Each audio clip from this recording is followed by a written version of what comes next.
kushirikiana na wananchi tulipanda miti milioni 31, lakini katika miti yote hiyo zaidi ya milioni 31, miti ambayo ilikuwa na kustawi ni miti milioni 25,400,000. Hiyo inaonyesha kwamba zaidi ya miti milioni 6 imekufa. Lakini ilikufa kutokana na sababu gani? Kulikuwa na sababu mbalimbali. Moja, tunafahamu tuna mifugo, tuna mbuzi, tuna ng'ombe.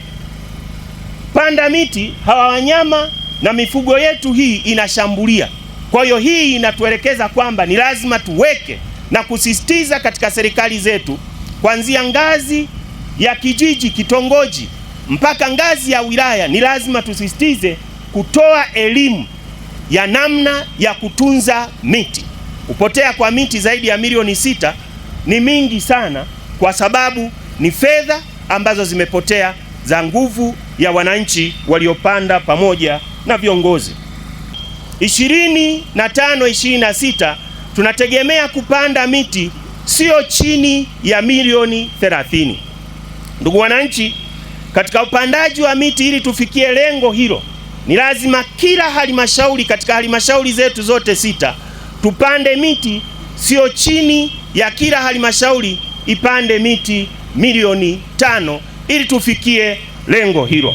Baada ya utangulizi huu wa zoezi la leo la kupanda miti ya kivuli na miti ya biashara, basi liwe ni zoezi endelevu kwenye mkoa wetu wa Njombe.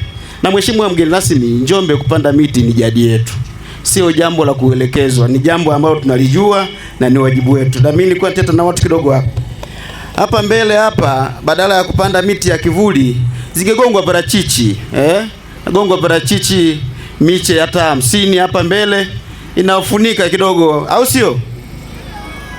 Baada ya miaka 3 tunaanza kuona kivuli, lakini tunapata parachichi. Kweli parachichi ni zao la biashara. Parachichi inabidi tupande, lakini na miti ya vivuli inabidi iwepo. Tumepewa miti ya kivuli. Najua mahali hapa palikuwa pana uwazi, hamna miti. Kwa nina uhakika ikipandwa hiyo miti patapendeza sana. Tutapata vivuli vya kupumzika baada ya kufanya kazi kwa muda fulani.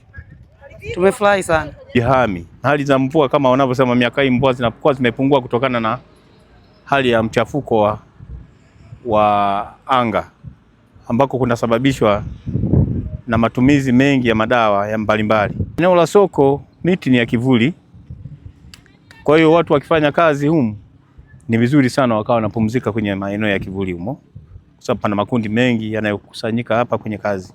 Kwa hiyo pana watu wengi sana ambao tumeona eneo hili ni sehemu sahihi kabisa, na kwamba bado tunatoa elimu kwa wananchi wengine huko wakapande na miti nyumbani kwao moja moja.